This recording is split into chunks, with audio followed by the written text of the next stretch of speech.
নমস্কার আমার সকল বন্ধুদের। আজকে নিয়ে চলে এলাম দুর্দান্ত টেস্টি একটা রেসিপি, চিকেনের রেসিপি। চিকেনের অনেক রেসিপিই আমি দিয়েছি আমার চ্যানেলে। আজকেরটা কিন্তু একদম অন্য ধরনের, আমার নতুন বন্ধুদের জন্য বিশেষ করে। যারা পুরনো তারা তো সবই জানো, সবাই সব কিছু রান্না করতে পারো। যারা একদম নতুন, যারা রান্না শিখছো, একদম তাদের জন্য। তাহলে নতুন বন্ধুরা, তোমরা কিন্তু খাতা পেন নিয়ে বসে পড়ো। প্রথমে শুকনো খোলায় তেজপাতা আর শুকনো লঙ্কা নেড়ে নামিয়ে রাখলাম। তারপরে সেটাকে গুঁড়ো করতে হবে। আর এখানে একটা মশলা বানিয়ে নেব। মশলাটা আমি লিখে দিলাম, তোমরা লিখে নাও। মশলাটা ভালো করে কম আঁচ করে শুকনো খোলায় নাড়তে হবে। বেশি কিন্তু লাল লাল করে ভাজবে না, তাহলে মশলার যে সেন্টটা সেটা খেতে চলে যাবে। তারপরে একটা জায়গায় ঢেলে যখন ঠান্ডা হবে সেটাকে গুঁড়ো করে নেব। একদম কিন্তু প্লেন গুঁড়ো করবে না। এবারে সর্ষের তেল দিয়ে দিয়েছি পরিমাণ মতো। সর্ষের তেল দিয়ে সর্ষের তেলটা যখন ভালো করে গরম হবে, গরম করে কম আঁচ করে এখানে দিয়ে দিতে হবে তেজপাতা, লবঙ্গ, এলাচ, দারচিনি। তারপরে এখানে মশলা দিয়ে দিলাম তোমার পেঁয়াজ। পেঁয়াজটাকে কী করেছি আমি এখানে আমি 5খানা বড় সাইজের পেঁয়াজ নিয়েছি।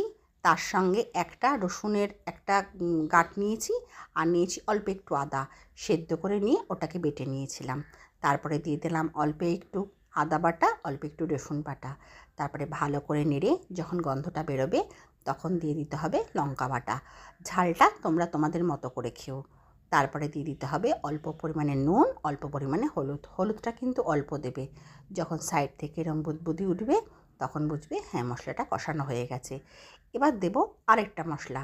এখানে আছে 3টে বড় সাইজের টমেটো, কাজু রয়েছে এই 10-12টা মতো, আর কিশমিশ অল্প একটু রয়েছে, আর রয়েছে 5খানা শুকনো লঙ্কা। এটাকেও সেদ্ধ করে আমি বেটে নিয়েছি। বেটে নিয়ে তারপরে দিয়েছি। এবার এটাকে ভালো করে কষাতে হবে। বিশ্বাস করো, এটা খেতে এত টেস্টি হয়, তোমরা না বানালে কিন্তু বুঝতেই পারবে না যে এটা খেতে এত ভালো হয়। তারপরে যখন এরকম মশলাটা কষানো হয়ে যাবে, তারপরে এখানে দিয়ে দেবো চিকেন। এখানে আমি 900 গ্রাম মতো চিকেন নিয়েছি। চিকেনটাকে দিয়ে গ্যাসটাকে কম করে এটাকে খুব সুন্দর করে কম করে একটু সময় ধরে কষাতে হবে। কষাতে কষাতে যখন জলটা টেনে যাবে, সুন্দর যখন গন্ধ বেরোবে, তখন যে মশলাটা আমি করে রেখেছিলাম সেই মশলাটা এখানে দিয়ে দিতে হবে। পুরোটাই এখানে দিয়ে দেবো মশলাটা। যেটুকু করেছিলাম সবটাই লেগে গেছে আমার। মশলাটাকে দিয়ে এবার সুন্দর করে কষাতে হবে। বিশ্বাস করো, এটা যে গন্ধ বেরোচ্ছে সেই গন্ধটা মানে তোমাদের আমি বোঝাতে পারছি না। তোমরা রান্না না করলে কিন্তু বুঝতেই পারবে না। আমার রিকোয়েস্ট রইল সকল বন্ধুদের কাছে, এটা একবার তোমরা বানিয়ে খেও। হ্যাঁ, আর সম্পূর্ণ ভিডিওটা কিন্তু দেখবে। এখনও কিন্তু আরও কিছু মশলা এখানে অ্যাড করা বাকি আছে। না দেখলে তোমরা কিন্তু বুঝতে পারবে না কি কি মশলা দিয়েছি বা কীভাবে করেছি। এবারে কম আঁচ করে 20 মিনিটের জন্য একদম ঢাকা দিয়ে রেখে দেবো। এবারে কড়াইতে ঘি গরম করে তাতে অল্প কটা কড়াইশুঁটি ভালো করে ভেজে নেব। যখন ভাজা হয়ে যাবে তখন কড়াইশুঁটিটাকে তুলে নেব একটা বাটিতে। তারপরে ওই ঘিয়ের মধ্যে কড়াইশুঁটির খোসা ভালো করে ধুয়ে আমি কেটে নিয়েছি বোটাগুলো, সেটাকে ভাজতে হবে। অল্প একটু নুন দিয়ে দেবো যাতে নরম হয়ে যায়। এবার লালচে লালচে যখন স্পট আসবে তখন এটাকে তুলে নিতে হবে। ঘি সমেত তুলে নেবো একটা পাত্রের মধ্যে, নিয়ে ঠান্ডা হলে এটাকেও বেটে নিতে হবে।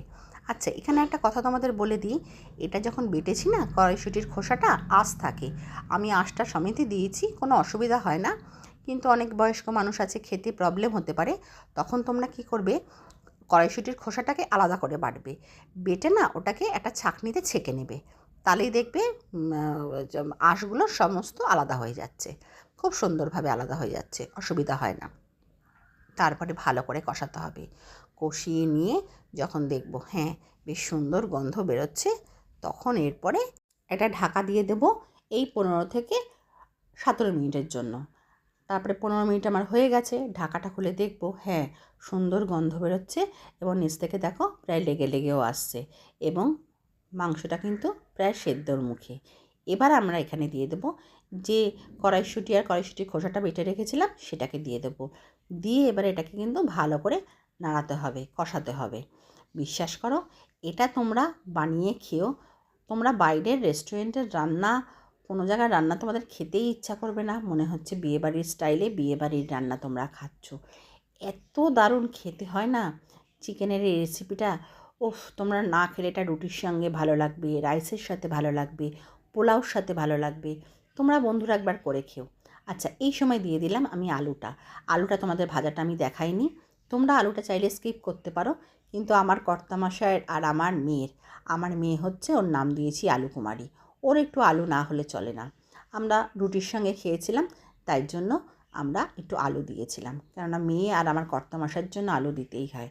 তারপরে যখন সেদ্ধ হয়ে আসবে কম করে রাখবো ঢাকা দিয়ে। তারপরে যখন সেদ্ধ হয়ে আসবে ভালো করে নিচ থেকে নাড়তে হবে। ভালো করে নেড়ে এবারে খুব সুন্দর গন্ধও বেরোচ্ছে এবং আলু আর চিকেনটা খুব সুন্দর সেদ্ধ হয়ে গেছে। এবার কিন্তু নামানোর পালা। নামানোর আগে 1 চামচ ঘি দিয়ে দিলাম। ব্যাস, মাংস আমার রেডি হয়ে গেল। এটা দারুণ টেস্টি হয়। তোমাদের আরেকবার বলছি, তোমরাও কিন্তু বানিয়ে খেও। দেখো আমার ফাইনাল লুকটা কী দারুণ দেখতে হয়েছে। আর তোমরা বানিয়ে কিন্তু আমাকে কমেন্ট করে জানিও তোমাদের কেমন লাগলো। তাহলে আজকে এই